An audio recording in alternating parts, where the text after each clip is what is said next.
Food shortages are becoming a huge problem for consumers all across the country. Add high food prices to the mix thanks to inflation and you have one big mess. As we head into winter and bring 2022 to a close, many experts are predicting that 2023 will be the year of empty shelves and food shortages. Crop failures have been bad this year and are expected to be worse in 2023 due to drought, weather conditions, and more problems with the supply chain.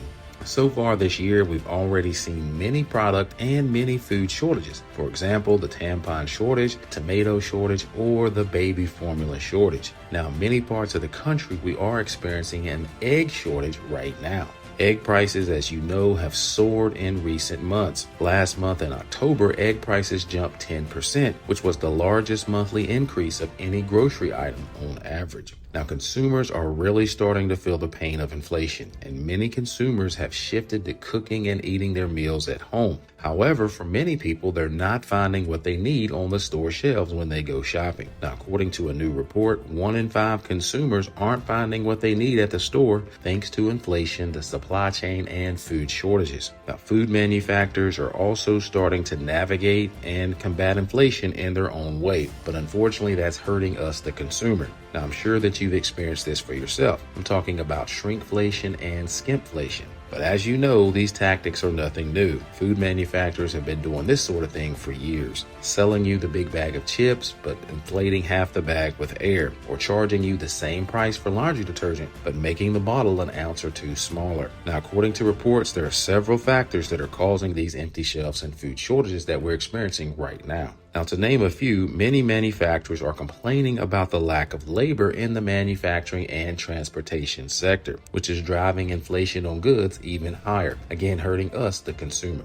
Right now, we are seeing specific shortages nationwide, and these are expected to be only the beginning. Now, right now, there's reportedly a paper shortage going on here in America. Now, back in 2020, at the height of the pandemic, the paper demand dropped because most people were working from home and online. As more and more people returned to the office and returned to the brick and mortar jobs, now there is a huge demand for paper. And the paper mills are still operating at pandemic levels, according to reports, and are struggling to meet this demand. Now, that doesn't really make too much sense to me that they couldn't adjust on the fly, but hey, that's what is reported. Now, throw inflation into the mix and paper has gone up nearly 60%, and many businesses are struggling right now to purchase paper as well as to secure the paper. Now, another major shortage that we're seeing right now, as you've heard, is the diesel shortage. Now, many Americans are really worried about the diesel shortage, especially those in the transportation sector like truck drivers. So let's take a quick look at this interview and see what this truck driver has to say about the impending diesel shortage. For a bad situation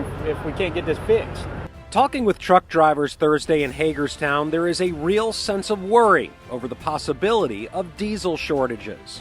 As an owner operator, he might have to stop driving at all, and he might have to go work for something else.